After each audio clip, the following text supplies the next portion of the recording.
Berikut ini yang ingin saya bacakan kepada anda semua. Ini adalah peristiwa yang dikongsi sama. Ini berlaku di sebuah rumah. Ini kisah ini diceritakan di Malaysia. Lebih tepat lagi, pengalaman yang diceritakan ini berlaku di Kedah, di sebuah kampung yang mana katanya di sini ini adalah sebuah homestay dekat Kedah yang pernah terjadi pada beliau, iaitu pada tahun 2007. Jadi 2007 kisah yang diceritakan ini terjadi, berlaku ketika dia dan juga dua orang lagi sahabat, tiga orang lah. Ini adalah pengalaman peristiwa yang tak dapat saya lupakan. Saya pergi ke sebuah kampung ni dan menetap di homestay di sana lah. Orang-orang sana semua biasalah, orang-orang kampung ni ramah tamah, baik hati. Jadi sebenarnya homestay kami ini mempunyai dua bilik yang disiapkan oleh tuan rumah. Jadi dua bilik ini adalah kami bertiga pergi, seorang lelaki, seorang perempuan dan dua orang lelaki. Ini merupakan satu percutian backpack yang dilakukan oleh tiga orang sahabat ni. Jadi dua bilik, yang perempuan tinggal sebilik seorang diri, yang lelaki kongsi satu bilik lah. Tak nak pula nanti kisi dekat negeri orang, dekat Malaysia, nanti kalau duduk lelaki dengan perempuan sebilik, takut pula kena tangkap basah. Lepas tu di bracket hihihi, dia ketawa Kemudian bila tiba malam tu, setelah kami datang pada awal pagi, kami pun keluar berjalan-jalan, bersia-sia dekat kawasan kampung dan pulang hanya jam 8 lebih malam. Memang penat sangat-sangat. Kami pun ambil kesempatan untuk bersihkan diri, untuk mandi. Dan mandi ni bukanlah mandi macam air berigi ke air sungai, tidak. Ia macam tandas biasa, tetapi tandas ni pula terletak dekat belakang rumah. Jadi siapa yang nak mandi kena keluar lah. Keluar untuk bersihkan diri. Setelah mandi semua, masing-masing masuk ke dalam bilik untuk tidur. Esok hari ada aktiviti-aktiviti yang lain yang akan dijalankan. Jadi saya ni bertanya pada seorang kawan lah, kawan perempuan ni, namanya Su. Kita tanya Su, okey tak tidur seorang-seorang? Okey lah, takkan nak tidur dengan korang? Tak adalah, aku tanya je.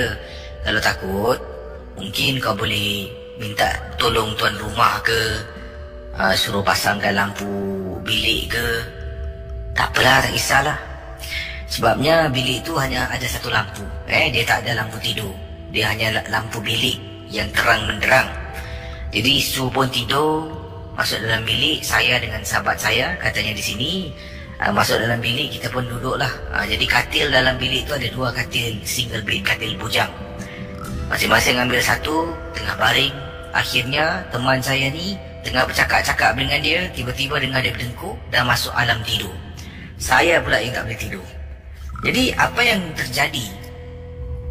Tiba-tiba pintu bilik kami diketuk. Kemudian saya pun bangun, saya buka pintu. Su, ada apa? Aku tak sedap hati tidur seorang. Kenapa, Su? Tadi aku tengah baring. Aku dengar macam orang psst, psst, psst. Aku buat bodoh lah. Aku ingatkan dekat luar ke, tuan rumah ke. Kemudian lagi bunyi psst, psst. Habis kenapa? Kau tahu aku tengah baring kat katil. Dekat atas almari ada orang tengah baring. Pendengar misteri jam 12, homestay yang saya tinggal ni, tuan rumah tak ada di dalam. Tuan rumah ada di rumah sebelah homestay kami. Jadi ini adalah sebuah rumah secara tersendirinya. Ini adalah rumah yang digunakan untuk para pelancong yang datang untuk menginap di rumah ini sebagai tempat homestay. Dan adalah bayaran yang dikenakan, bayaran minima sangat-sangat. Jadi tuan rumah tak ada. Dalam rumah tu hanya kami bertiga kisi. Teman saya Su beritahu. Mula-mula dengar orang psst, psst. Kemudian bila dia terpandang dekat almari, ada orang tengah baring di atas. Saya ni pun nak beranikan diri lah. Sekejap aku tengok Saya pergi dekat bilik Su. Agak gelap. Saya hidupkan lampu. Tengok kiri, tengok kanan, tengok atas, bawah. Tengok macam tak ada apa-apa. Saya cakap, Su, agaknya kau tidur gelap sangat tak? Bukalah lampu. Tak nak lah. Sekarang aku tak nak. Buka lampu pun aku tak nak tidur dalam bilik tu. Janganlah, seram lah. Macam mana sekarang ni? Takkan kau nak tidur dengan kita?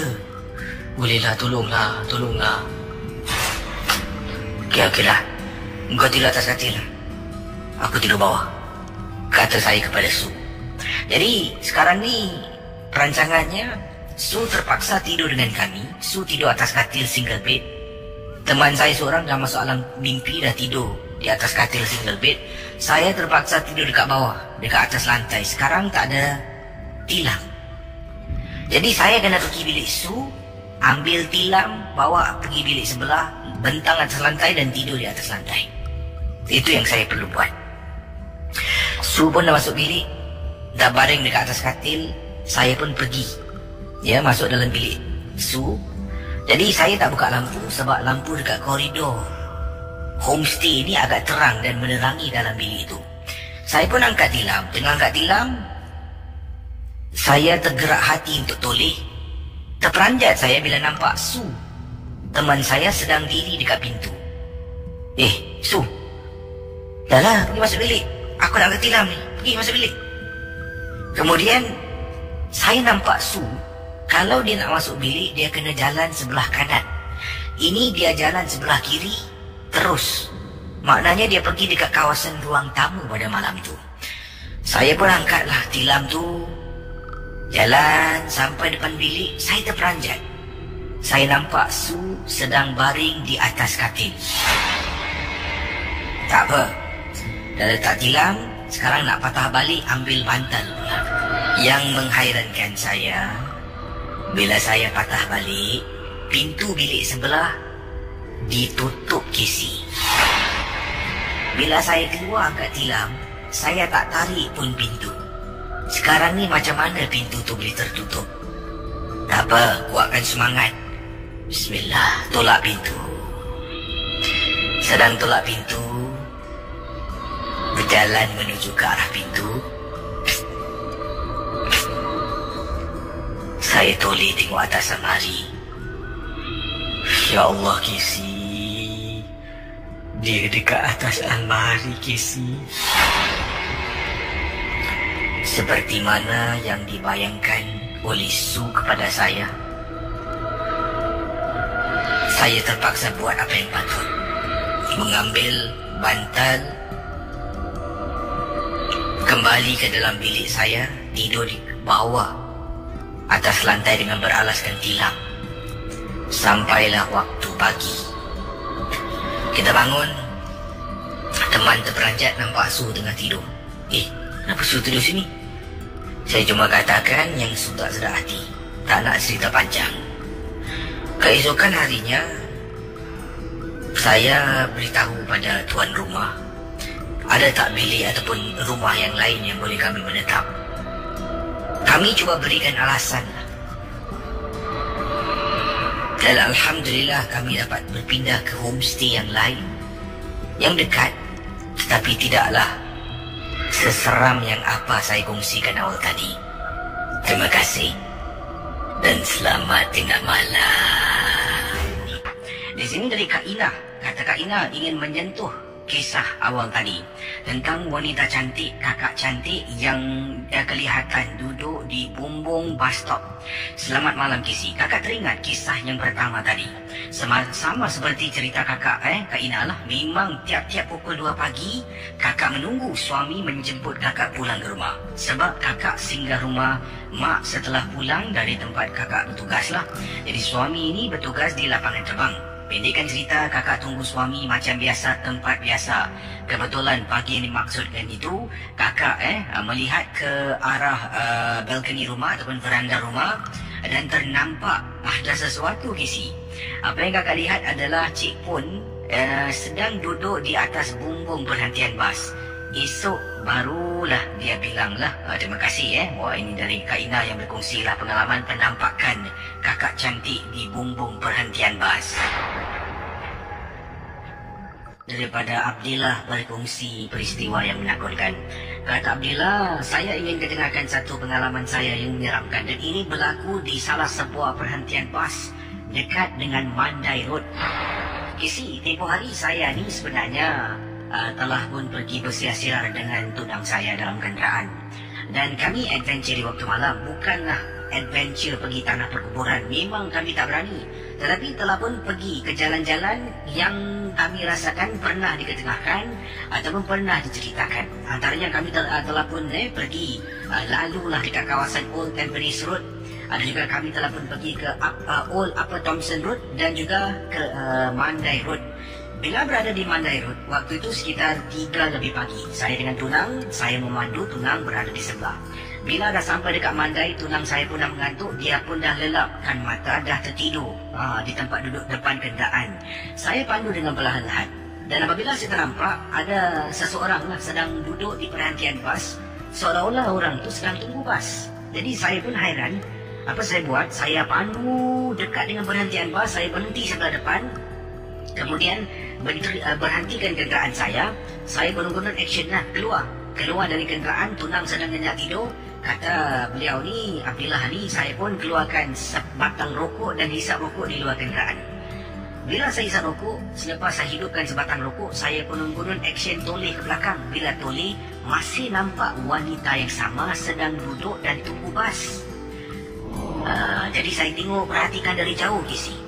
Bila saya perhatikan dia lama-lama, dia pun tak bergerak, Kisi. Malah dia duduk setempat, tidak kiri, tidak kanan. Dia duduk hanya memandang ke hadapan. Jadi saya pun, tak apalah, mungkin betul-betul dia duduk situ ambil angin ke, saya tak nak fikir. Bukan-bukan, saya pun habis rokok, saya campak rokok saya kemudian masuk balik ke dalam kenderaan. Kemudian terlupa. Kotak rokok saya letakkan atas kenderaan dengan lighter. Saya keluar balik. Bila saya keluar balik, saya nak ambil kotak rokok, saya toleh belakang. Wanita yang tadi duduk dekat bus stop Kisi kini berada dekat tempat bumbung bus stop ataupun bumbung perhentian bas. Sedang duduk sambil hayunkan kakinya. Bila saya nampak, astaghfirullahalazim, saya masuk balik, dah ambil rokok dengan lighter saya, hidupkan enjin, berlalu pergi dari kawasan itu. Saya bersyukur tunang saya nyenyak tidur. Kalau dia nampak, habis lagi terpekik-pekik dia dibuatnya, menyusahkan saya nanti. Itulah pengalaman peristiwa, dan saya sampai sekarang tak beritahu dia sebab saya tak nak takut bila saya ajak dia keluar malam bersama dengan saya. Terima kasih dan selamat tengah malam dari Abdillah, Woodlands. Kiriman SMS Anda boleh kirimkan pada saya dengan kodnya Club KLUB, jarak, nama anda, kisah misteri dan hantarkan ke talian 72346. Yang ini daripada pendengar yang bernama Nurlia yang kirimkan SMS pada saya dengan kodnya Club KLUB. Dan kata Nurlia, apa khabar Kisi dan juga penggemar rancangan MJ12. Nurlia di sini, Nurlia nak sentuh sedikitlah tentang satu peristiwa pengalaman yang berlaku, dan kisah ini berlaku di rumah Mak Nurlia yang terletak di kawasan Teluk Belanga katanya. Kisah amat menyeramkan ini. Katanya sejak berumah tangga dengan suami, Nurlia dah tak duduk sana lah, dah tinggal bersama dengan suami di rumah ibu mertua, dan jarang-jarang sekali pulang ke rumah. Hanya pada waktu-waktu tertentu akan menziarahi ibu dan ayah di rumah di kawasan Teluk Belanga. Kisah ingin sentuh ini apabila Nurlia dengan suami pergi ke rumah mak, dan waktu itu singgah sebentar ke sebuah kedai makan dan belilah makanan kegemaran ibu dan ayah. Jadi suami memandu kenderaan sampai di tempat letak kereta. Suami pun letakkan kenderaannya. Nurlia dan suami keluar dan menuju ke arah rumah mak. Sampai saja depan lift rumah mak, suami tanya, makanan tadi kita beli mana? Alamak bang, terlupa lah, tertinggal. Jadi saya pun minta suami kunci. Saya patah balik. Suami naik atas. Saya kata pada suami, bang, abang naik dululah, saya pergi ambil makanan dalam kereta. Teman-teman Ria 897, kita tadi turun, iaitu suami dan Nurlia turun menggunakan tangga di tempat letak kereta bertingkat. Jadi bila kami, ataupun katanya Nurlia, bila saya nak kembali ke tempat letak kereta bertingkat itu, saya pun naik tangga yang sama. Kami letak di tingkat 3, parking di tingkat 3 di kawasan Teluk Belanga. Sedang saya naik tangga antara tingkat 2 dengan 3, saya terdengar suara ada budak ataupun seorang gadis sedang menangis. Pendengar Ria 897, waktu itu sekitar 7 suku malam. Dengar Kisi, suara budak perempuan menangis.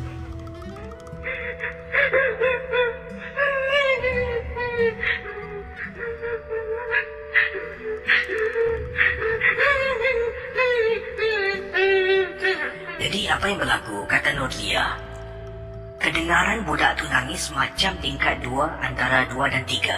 Saya pun naiklah dengan niat lepas saya belok ni mesti nampak perempuan ni.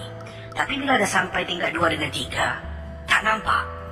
Malah tak ada orang. Tapi suara tangisan kedengaran pula antara tingkat 3 dengan 4. Takkanlah orang tu boleh lari begitu sekejap dan pantas. Jadi kata Nolia, sampai saja tingkat 3, 3B. Saya pun tolak pintu keluar. Saya menuju ke arah kenderaan. Sedang berjalan Kisi, kali ini tempat letak kereta pula. Dengar suara tangisan yang sama.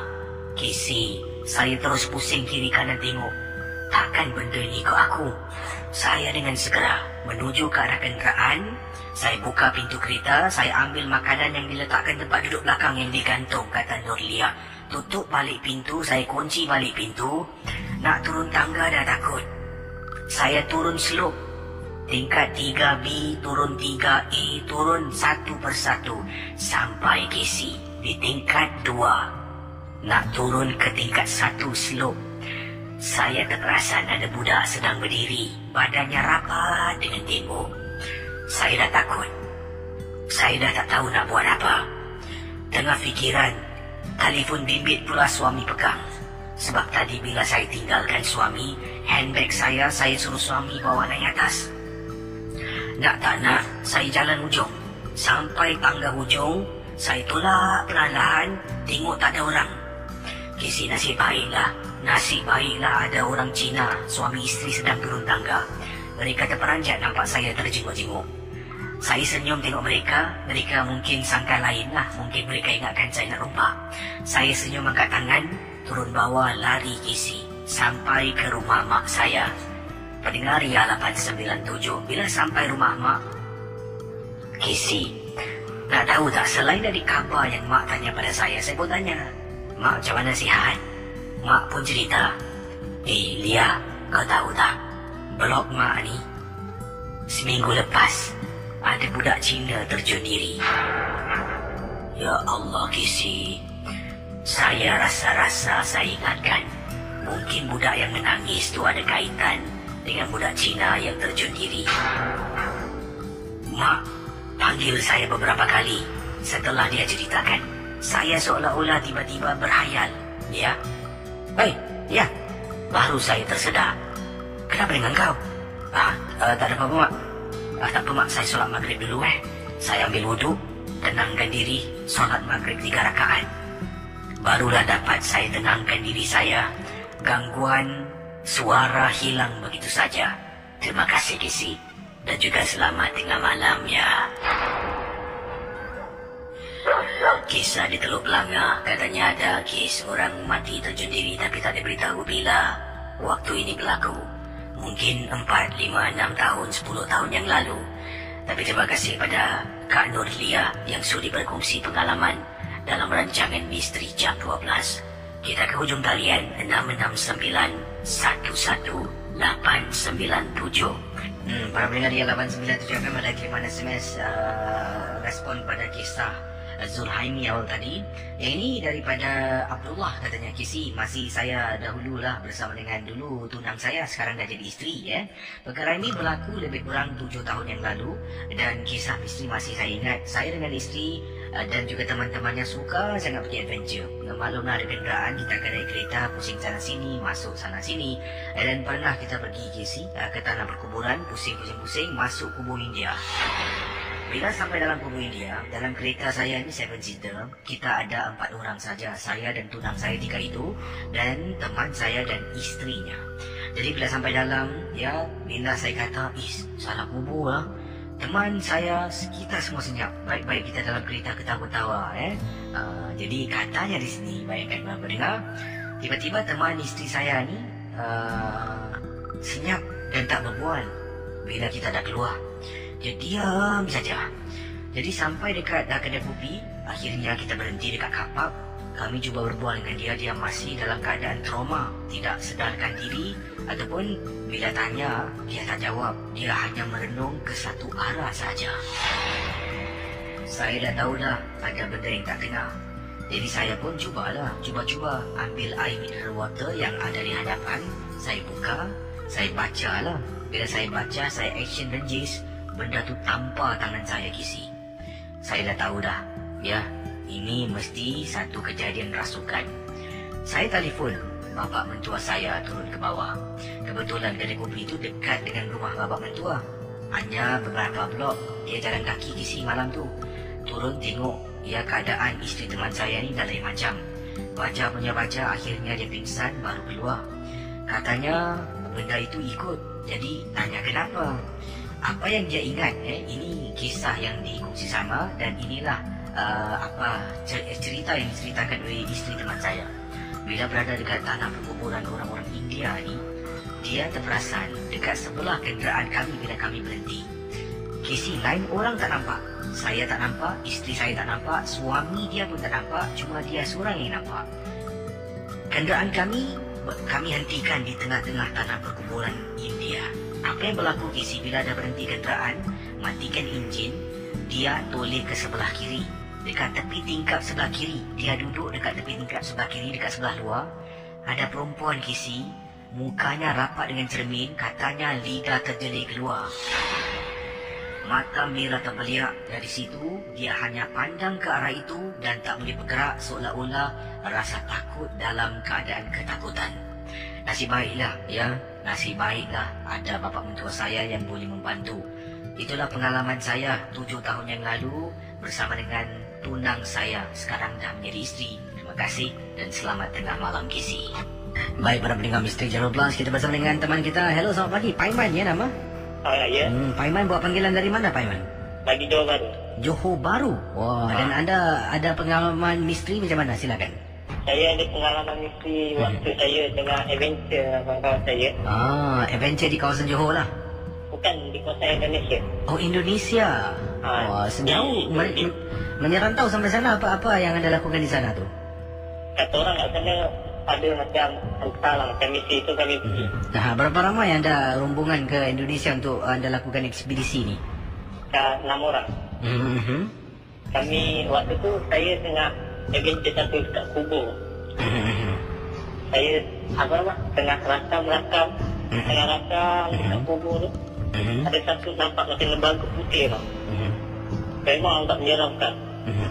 Kata kawan saya, itu apa benda? Saya cakap, makan lain tak baik lah. Saya cakap, lebih baik kita balik lah. Rasa kawan saya seorang ni, dia kata gejala dia terlampau berat sangat. Rupanya kami pelik saja, ada benda memegang kaki dia. Ya Tuhan. Saya punya kawan, punya lari. Dekat lantai, benda tu terbaring kat lantai lah, sedang pegang kaki. Sedang pegang kaki kawan saya ni. Yang kawan saya dah menjoget, dah tak tahu nak buat apa. Saya patah balik tarik kawan saya. Terus kami lari sampai ke satu masjid, kami duduk kat dalam tu. Sampailah sembahyang subuh, kami duduk dalam tu. Itulah pengalaman saya. Dekat Indonesia Terima kasih ya. Itu dia. Bersama dengan saya Casey dalam Misteri Jam 12. Pendengar harapan 97, kisah berikut ini ingin saya bacakan, entah benar ataupun tidak, tetapi ini pengalaman yang diceritakan datang daripada Muhammad Nur Ridwan. Beliau mengatakan kisah kejadian ini berlaku dan inilah yang dialami oleh beliau pada waktu malam. Seringkali baru-baru itulah pada 3 itu beliau ikut kawan-kawan melakukan adventure pada waktu malam, mengunjungi tempat-tempat yang dikatakan keras, tempat-tempat misteri, antaranya tanah perkuburan, antaranya tempat-tempat rumah-rumah yang kosong. Beliau bersama dengan rakan-rakan pergi ke tempat-tempat ini dan menaiki kenderaan. Mereka keluar, merakamkan video, mengambil gambar dan membentuk sebuah kumpulan paranormal. Kumpulan paranormal yang terdiri daripada kawan-kawan sekolah saya, dan masing-masing tidak mempunyai kepakaran dalam dunia paranormal. Jadi ni mungkin kawan-kawan get together, jom lah kita keluar malam ni adventure lah. Naik kereta dengan berbekalkan video kamera, dan juga mungkin alat rakaman dengan lampu solo, pergi di kubur. Jadi apa yang terjadi? Pada satu hari saya balik akan lewat dan mak saya bertanya pada saya gunakan nama Nur lah kata Nur, mak saya bertanya pada saya, kenapa balik lambat? Dan kemudian saya pun cakap lah, oh saya pergi adventure dengan kawan-kawan. Jadi mak tanya adventure apa?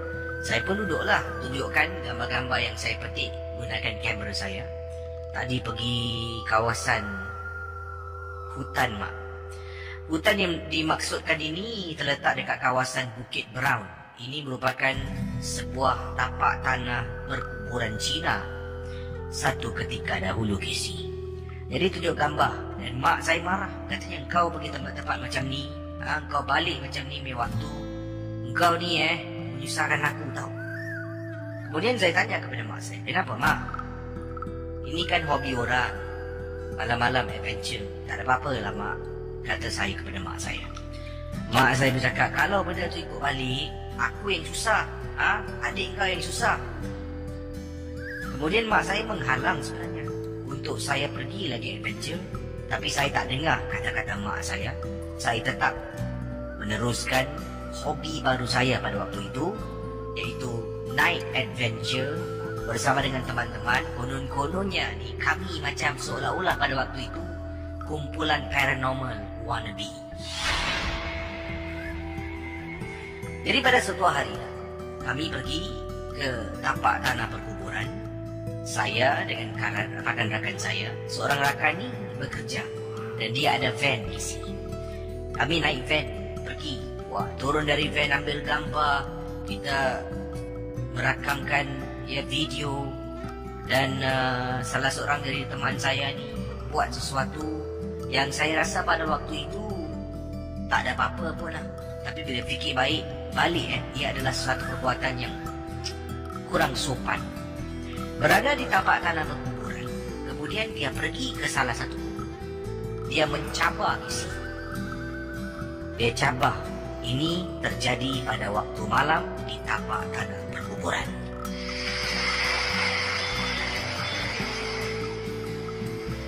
Jom lah.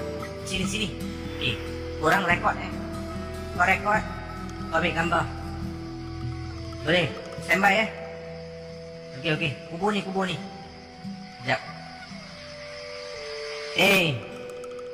Kalau kau dekat sini, kau keluarlah. Tunjuk diri kau yang sebenar. Kita tak nampak kau. Tolong keluar. Wahai makhluk bodoh, keluarlah. Bodoh betul. Ambil kau. Saya sebenarnya pada mulanya bila teman saya melakukan ini, saya terperanjat. Dia menendang kubur. Dia tendang kubur, dia cakap lagi. Rekod. Kau diri sana sikit lah. Mana nampak? Wahai makhluk di tapak tanah perkuburan, keluarlah kau. Itu yang berlaku. Yelah, mereka dah banyak kali pergi. Tak dapat pula rakaman video-video makhluk halus, video-video jin ataupun hantu. Jadi sampaikan mereka melakukan kerja sedemikian, yang tidak ada seorang pun ahli anggota dalam kumpulan ini menegur perbuatan kawannya yang tidak memikirkan tentang risiko yang harus mereka berdepan. Jadi Muhammad Nur mengatakan bila nak balik tu, saya seringkali jalan depan rumah jiran saya. Jiran saya ni ada seekor anjing kecil. Jadi bila saya lalu depan rumah, memang tidak ada apa-apa yang berlaku. Tetapi pada malam tu, setelah kawan saya mencabar menendang kubur depan kami semua, pada malam tu agak berbeza sedikit. Saya lalu depan rumah jiran. Anjing jiran saya yang tak pernah ungu bila saya balik malam menyalak. Tiba-tiba pada pagi tersebut sesuatu berlaku.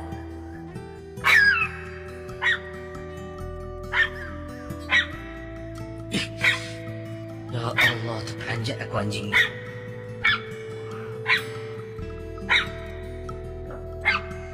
Apabila saya keluarkan kunci nak buka pintu rumah saya, anjing di rumah jiran sebelah masih lagi bising. Dalam hati bercakap dan tertanya, ni kenapa pula anjing ni malam-malam hari dalam banyak-banyak hari tak pernah bising, malam ni boleh bising. Saya buka pintu nak masuk ke dalam rumah saya. Rumah jiran pintu memang tutup. Bila lalu mungkin anjing tu dapat kesan, dia menyalak seolah-olah tahu kehadiran saya yang lalu di hadapan rumah jiran. Masuk dalam rumah kisi. Saya terus masuk ke dalam bilik. Saya letakkan beg saya, keluarkan kamera, masuk dalam rumah tak beri salam, masuk dalam rumah terus saya tidak mandi, bersihkan diri. Semangat. Sebabnya awal tadi kemungkinan dapat merakamkan sesuatu. Cucuk memory card daripada kamera saya ke dalam laptop saya yang ada di dalam bilik.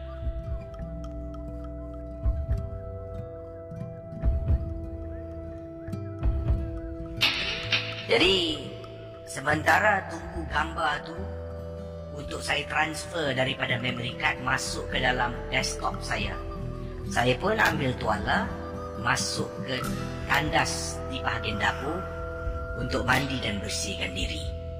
Pendengar Misteri Jam 12.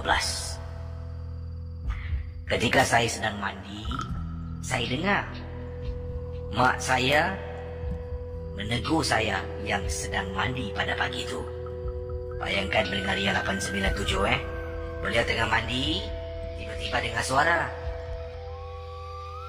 No, kau baru balik, no? Mak. Ini kejadian yang diceritakan oleh Muhammad Noh bila dia sedang mandi.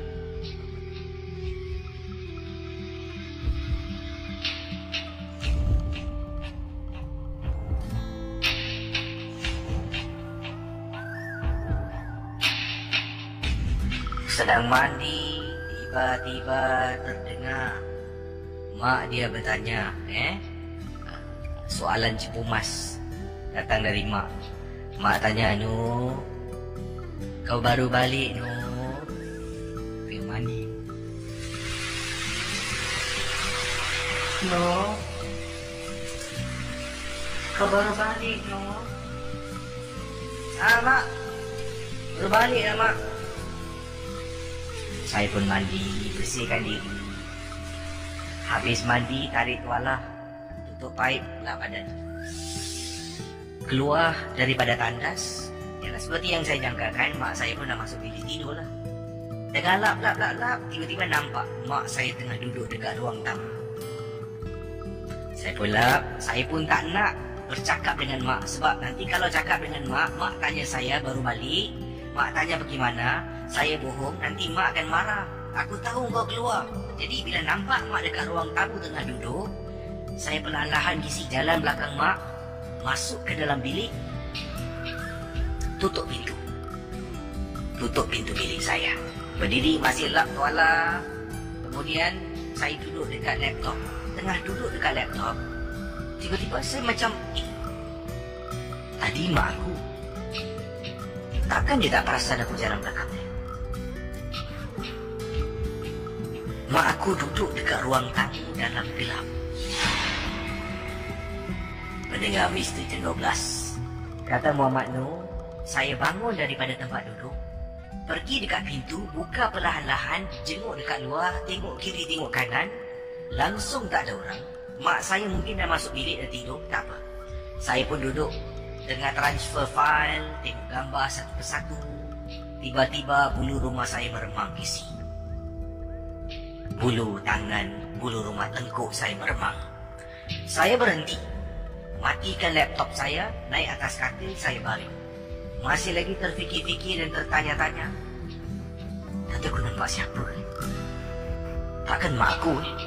Takkan dia tak perasan aku jalan belakang? Takkan mak aku duduk dalam gelap?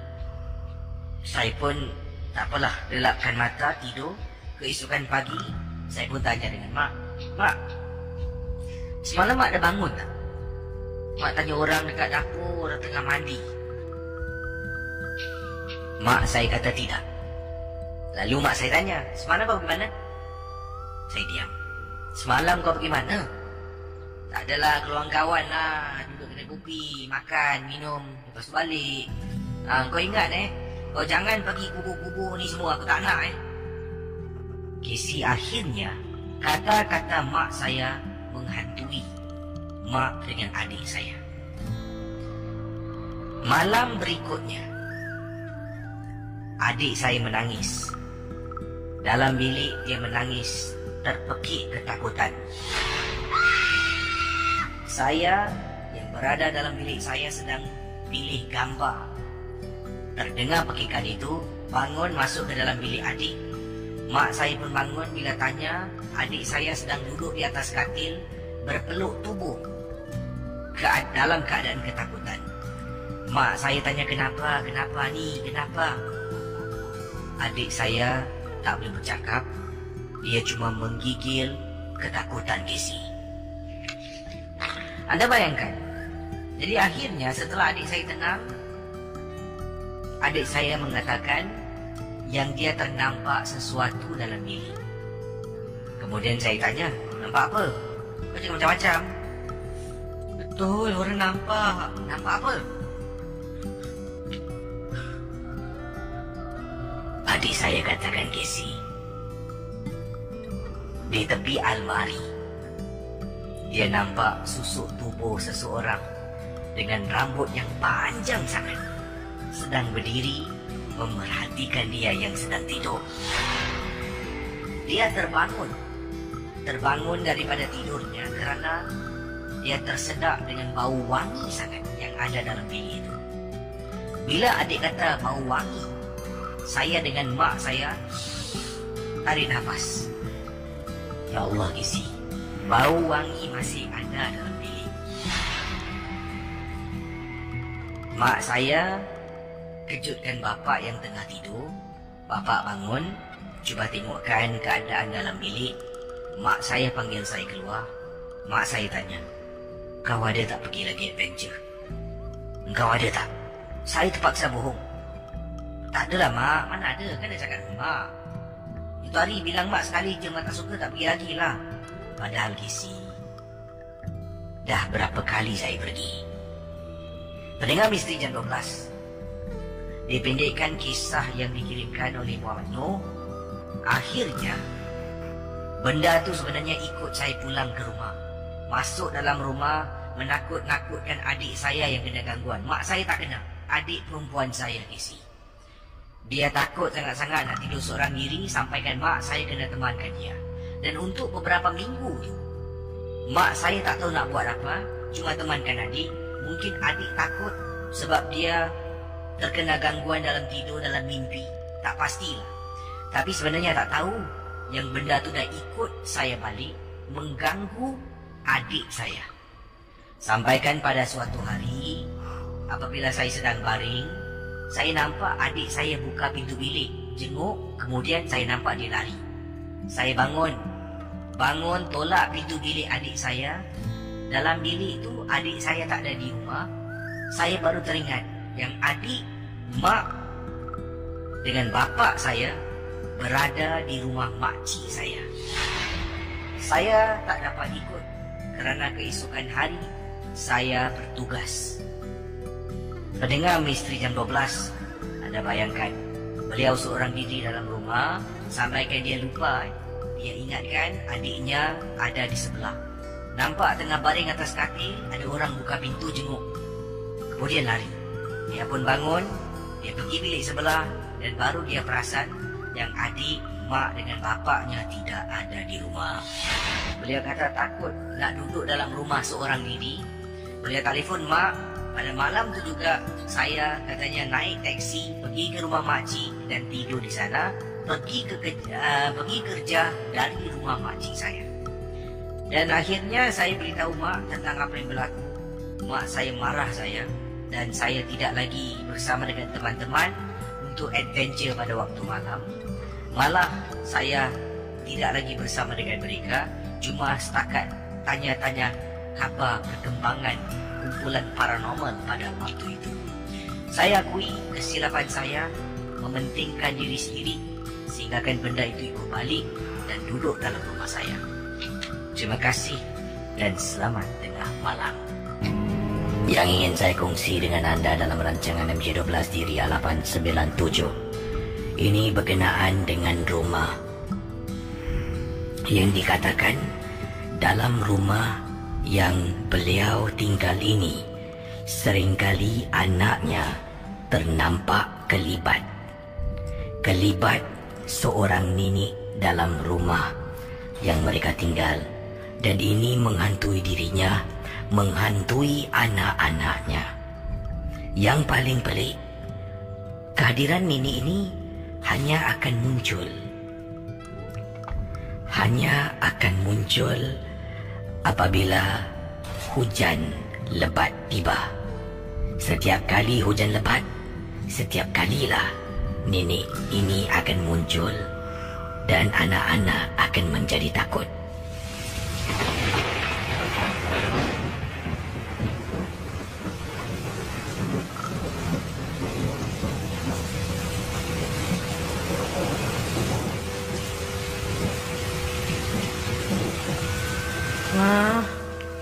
Mama, Ma nak tidur dengan Mama boleh tak? Pergilah tidur dengan abang tu. Hah? Irwin kan dah besar? Ma takutlah Ma. Dalam bilik ada orang. Pendengar Ria 897, itulah yang berlaku kepada anak kakak yang berkongsi pengalaman beliau. Anaknya pada suatu malam datang ke dalam bilik ketika hujan lebat. Kejutkan mama beliau ataupun ibunya, memberitahu nak tidur dengan ibu. Bila ibu, katanya bila kakak suruh dia tidur dengan abang. Irwin kan dah besar.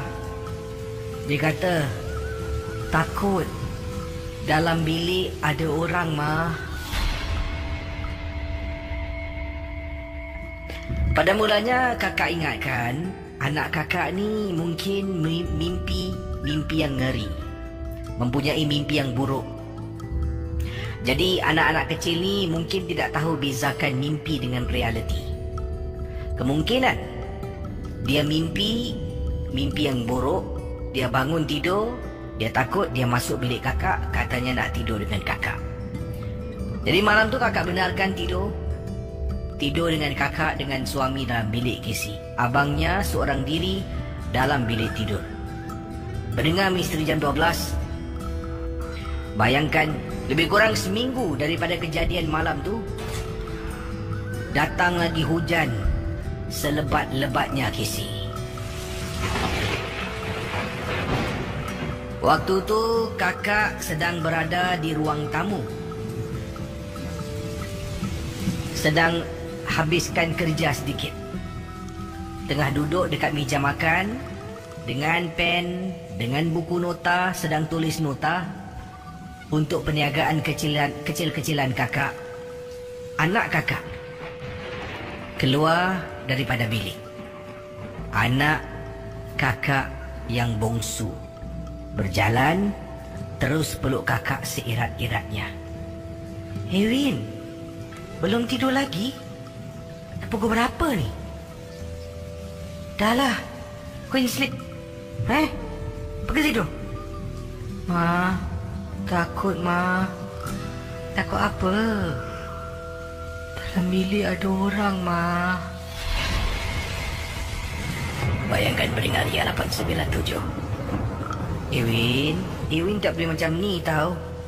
Mana ada orang? Kakak pegang tangan anak. Tak nak, takut. Ada orang, Ma, ada orang. Kakak pun marah dia. Erwin, don't do this. Masuk bilik tidur. Pegang tangan, kakak tarik. Dia seolah-olah melawan. Tak nak masuk dalam bilik. Sampai depan pintu bilik anak kakak. Kakak berdiri dekat pintu bilik. Bilik anak kakak gelap. Anak lelaki yang sulung sedang tidur di atas katilnya. Atas katil anak lelaki kakak. Sekali pandang, kakak nampak macam ada orang tengah baring, Casey. Terus kakak tengok anak, tengok balik katilnya. Kakak istighfar, astagfirullahaladzim. Anak aku cakap dengan betul rupanya. Kakak buka lampu. Dokong anak kakak. Win, tidur bilik nak. Nak. Tak nak Mama. Dia masih ada.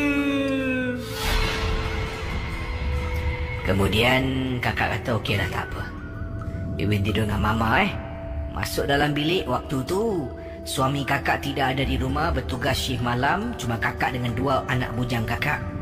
Jadi bawa anak kakak baring dekat atas katil. Teringat pula anak yang sulung. Kesian pula tinggalkan dia seorang-seorang dalam bilik.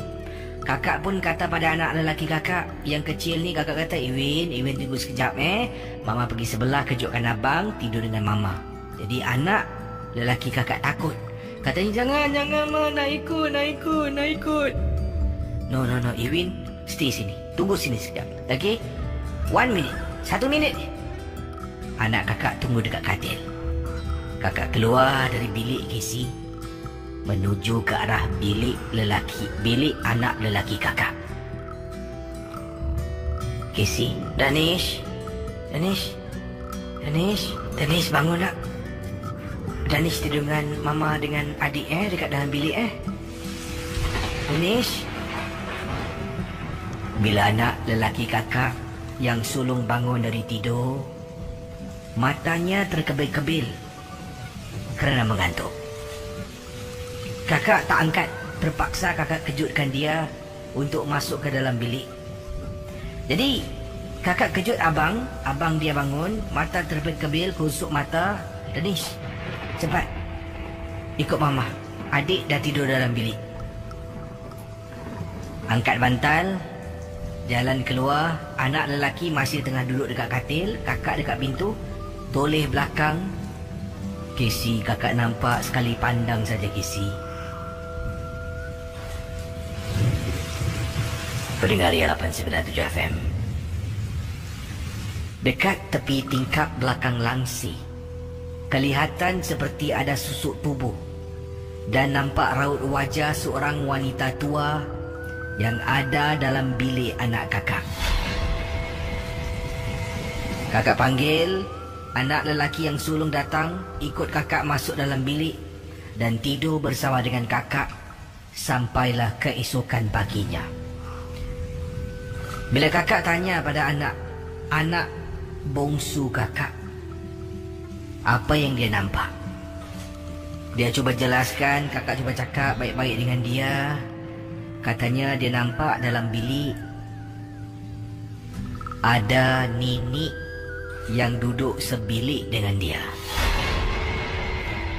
Perkara ini kerap berlaku dan selepas hanya beberapa kalilah kejadian ini berlaku, baru kakak perasan. Setiap kali hujan lebat, setiap kali itulah susuk tubuh wanita tua akan kelihatan dalam bilik tidur anak lelaki kakak. Terima kasih dan selamat tengah malam. Bersama Casey, Fazil. Selamat tengah malam, Fazil. Selamat tengah malam, Casey. Fazil buat panggilan dari mana ni? Saya daripada Jurong. Oh, Jurong. Jurong kawasan mana tu? Jurong N ke? Oh, saya tengah serve NS lah, Casey. Oh, NS. Perkhidmatan Negara. Wah. Dan kisah anda tentang apa ni, Fazil? Silakan. Hello? Fazil? Ini juga. Hello? Hello. Fazil, kisah anda tentang apa? Silakan. Pada satu malam, saya bersama teman tengah bikin duty dekat camp. Lepas tu bila kita bikin prowling, kita jalan lah dekat dalam camp. Pada masa tu keadaan sunyi lah. Pasal besoknya holiday, jadi tak ada orang kat dalam camp. So dia sampai kat satu tempat ni, dia tempat amskot tau, satu lorong ni lah. Dia tengah check dengan lock kan. So saya tunggu kat luar lah, saya masuk dalam. Habis lepas tu bila tengah check kat dalam tu kan, kereta terus tiba-tiba daripada amskot kat sebelah dalam tu ada orang ketuk shutter lah daripada dalam.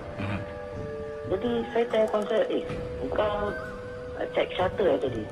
Kereta terus kawan saya cakap, oh tak ada lah, aku kat luar tadi. So, aku dengar kau yang ketuk. Terus saya pun cakap lah, kau yang ketuk. Jadi terus kita dua pergi tengok selama tengah takut kan malam. Habis tu bila tengah tengok kita tengok dekat shutter tu sekali tu terus bunyi kuat lah shutter tu daripada dalam orang ketuk. Apa lagi saya nak konsen tu lari lah.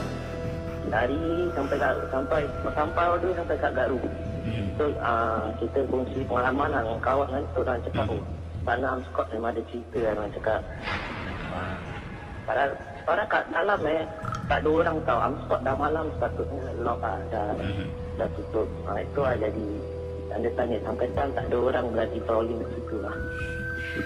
Anda masih lagi menjalani perkhidmatan negara lagi berapa lama tu, Wadi? 2 bulan. 2 bulan Wadi. Ni tengah duty kan. Tak clear leave. Bila clear leave? Saya? Bila nak clear leave? Bulan depan. Okeylah bang, selamat menjalani lagi 2 bulan ni bang. Okey, terima kasih. Baiklah, berikut ini adalah pengalaman seorang pendengar dan beliau mengatakan mengisahkan pengalaman yang menyeramkan ini berlaku ketika menjalani perkhidmatan negara di Pulau Tekong.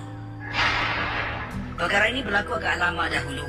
Waktu itu kita ada road march tengah-tengah malam kisi. Dan pengiriman kita namanya Zulkifli berkongsi peristiwa yang menyeramkan. Bila ada road march pada tengah-tengah malam, kita beramai-ramai haruslah bergerak berjalan single file. Yang pertama sampailah orang ataupun askar yang terakhir. Saya orang yang terakhir. Saya berjalan di belakang, paling belakang sekali. Dan sebenarnya bila sedang berjalan beberapa kali sebelum kita bila kita mulakan perjalanan road march di dalam hutan di Pulau Tekong ini, kata Zulkifli, saya macam ada rasakan sesuatu ikut kami dari belakang. Sejak petanglah sampailah ke malam. Jadi bila malam dah tiba, sedang saya berjalan dengan kawan-kawan yang lain pada tengah malam tersebut, kami waktu berehat tu mula cerita-cerita yang seram. Saya menegur mereka dan juga ada teman-teman yang lain menegur. Dan saya menegur ni sebab saya tak suka dengar dan tak nak dengar. Maklumlah kisi, saya orang yang terakhir. Takut-takut nanti ada benda ikut saya dari belakang. Jadi setelah kami berehat, kami pun mula bercerita. Jadi saya marah, saya kata jangan. Mereka tetap teruskan bercerita. Saya pun malas nak bangun sebab dah penat sangat. Saya duduklah, cubalah pekakkan telinga tapi dengar juga kisi pengalaman-pengalaman satu persatu. Yang lain bercerita dan yang lain juga berkongsi pengalaman. Setelah berehat, kami mulakan lagi teruskan road march kami. Apa yang berlaku? Orang yang terakhir adalah saya. Sedang saya berjalan, saya terdengar suara tangisan seorang perempuan di dalam hutan. Mata saya berkeliaran mencari tangisan wanita tersebut. Memang benar, tangisan amat jelas. Yang hairan, teman-teman saya ni semua tak dengar. Dan apa yang berlaku? Saya berhenti. Bila saya berhenti pada malam yang dimaksudkan itu, katanya Zulkifli, saya lihat kiri kanan belakang depan hutan. Tak nampak pun tapi dengar suara tangisan tu. Mata saya berkeliaran. Saya tak pasti berapa lama saya berdiri. Apabila suara tu hilang, saya sedar. Bila saya tengok depan, kawan-kawan saya semua dah hilang. Rupa-rupanya saya tak bergerak. Kawan semua dah tinggalkan saya. Saya naik takut. Saya mula sebut-sebut dan pekik-pekik nama kawan. Tapi tidak seorang pun menyaut Apabila kali ketiga saya nak pekik, terdengar suara lagi tangisan. Kalau awal tadi suaranya agak jauh, kali ini dekat.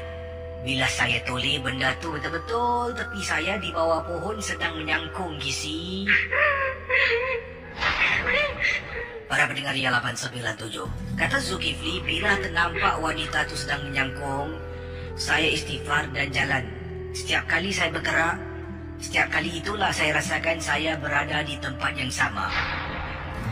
Sesaat kemudian, saya dengar ada orang panggil nama saya. Zul! Zul! Hai Zul, kau kat mana? Casey, orang sebut panggil nama saya dengar. Tapi saya tak nampak mereka, Casey. Saya masih berdiri, saya teriak balik, tapi tak boleh kesampaian suara saya, mereka macam tak dengar. Wanita tersebut ada di belakang saya, lebih kurang jarak 10 meter, sedang menangis. Teman-teman Ria 897, saya teringat akan apa yang diceritakan oleh pakcik saya. Sekiranya kita terperangkap di satu kawasan dan kita bergerak masih lagi berada di tempat yang sama, katanya di sini hendaklah kita membaca surah berikut ini. Tanggalkan sepatu kita sebelah kiri, letakkan sepatu, boot apa jua alas kaki dan tinggalkan tempat itu. Saya buat kisi. Saya baca surah yang pakcik saya ajar. Saya buka boot saya, walaupun menyiksa nak buka boot tu, saya tetap buka. Tanggalkan sebelah kiri, tinggal, dan saya bergerak tanpa pandang ke belakang. Lama-kelamaan saya nampak cahaya lampu suluh yang digunakan oleh rakan-rakan saya. Saya pekik dan pekik dan pekik, barulah suara saya terkeluar. Teman-teman saya suluh ke arah saya dan barulah saya berjumpa dengan mereka. Saya dimarahi oleh peletun sarjan saya. Dia tanya, kemana saya pergi, kenapa tak bilang? Saya tak tahu nak cakap apa, Casey. Saya cuma berdiam diri saja. Saya kata, later I will explain. Jadi, nasib baiklah peletun sarjan saya memahami keadaan. Kami semua pulang ke camp keesokan harinya. Dan saya ceritakan kepada mereka, mereka semua takut.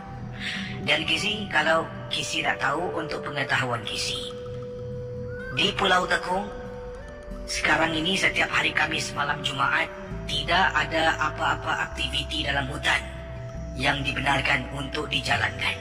Kalau Casey tak percaya, tanyalah mereka yang menjalani perkhidmatan negara. Khamis malam Jumaat, Thursday night, ataupun dikatakan Friday night, memang tak ada latihan, percaya ataupun tidak. Terima kasih, Casey. Saya Muhammad Adab. Ini buat panggilan dari mana ni, Muhammad? Saya dari Ami. Tekong. Dari Pulau Tekong sekarang? Pulau Tekong. Wah, jadi ini anda sedang mendengar seorang ke dengan rakan-rakan? Saya seorang. Seorang pakai earpiece lah ni? Saya tak pakai earpiece. Saya tak berhubungan DJ. Okey, pengalaman anda tentang apa ni? Silakan. Tentang saya tidur kamar saya punya bilik sendiri. Bilik saya tak ada. Bila saya tengok pak buah katil, saya ingat tisu. Saya tak ambil, sekali timbul, pocong. Sekali lepas tu saya pakai baju cepat-cepat, saya keluar, saya tidur kat dalam ofis. Habis sekali bila officer saya tanya, asal awak tidur kat dalam ofis? Terus saya cakap, dalam bilik tu ada benda, bukan pada saya lah. Bila satu hari tu diorang dapat tahu yang dalam budak-budaknya bilik ada dua kakak. Satu duduk kat atas loker, lagi satu duduk kat atas meja. Dan itu baru diorang dapat percaya. Baru mereka percayalah apa yang anda ceritakan. Baru percaya. Pasal kat sini Tekong, pasal Tekong sini berantu lah. Jadi selepas saya punya halaman lah. Pengalaman di Pulau Tekong. Terima kasih ya. Okey, sama-sama. Kembali. Baik, bersama dengan saya pada pagi ini. Apa khabar, Kas? Ya, khabar baik. Ini panggilan dari mana, Kas? Apa khabar? Baik, sihat. Terima kasih. Ini panggilan dari mana, Kas? Ini saya panggilan daripada Taman Jurong. Orang Taman Jurong. Orang Taman Jurong. Ini yang lama ni nak try ni baru lagi dapat. Jadi katanya anda ingin berkongsi pengalaman tentang terkena gangguan ya? Ini satu kira pengalaman penampakan lah. Penampakan. Ini pengalaman ni waktu tu saya ingat lagi saya dalam perkhidmatan negara lah. Dia dalam Ami lah. Waktu tu saya kita ada exercise tak salah Jayang Buaya. Exercise Jayang Buaya ni dekat daerah Lim Chu Kang, Jalan Badri sangat. Okey, waktu tu saya ingat kita ramai-ramai di konvoi lah. Pergi konvoi dalam 500 lebih. Ini besar-besaran ni exercise lah. Dah 500 lebih. Tapi bila dah habis kira exercise tu, kita pun bermalam lah kan di satu tempat ni, kawasan yang kira bersebelahan, dekat-dekat juga dengan Jalan Murai sana. Itu waktu tu saya ingat lah Jalan Murai. Jadi saya ni one of the leader, kira tak ada transport jugalah. Jadi saya punya vehicle ni, saya punya kenderaan Tritana ni, dipanggil CP Tana ni, last sekali. Jadi saya punya kawan-kawan ataupun rakan-rakan yang driver lain semua kat depan-depan. Jadi saya dengan kawan saya 2 orang ni kira transport leader lah. Jadi kita pun kat belakang sekali. Waktu tu dah nak maghrib atas saya pun nak tepuh air kecil. Jadi saya pun pergi hafal air kecil kan, tempat semak-semak samun tu lah. Jadi lepas saya buang air kecil, saya pun ada jugalah kan, kita baca-baca sikit lah kan, takbir ke apa kan. Jadi saya pun masuklah kan dekat saya punya kenderaan tu, nak kira nak tidur, dah penat sangat tau. Waktu tu sekitar jam pukul 10 lebih malam ataupun 11. Dan nyimpungan gitulah. Jadi saya pun rasa macam penat tau, betul-betul penat. Jadi macam kira nak lelakkan mata tu, saya bersembang dengan kawan saya lah.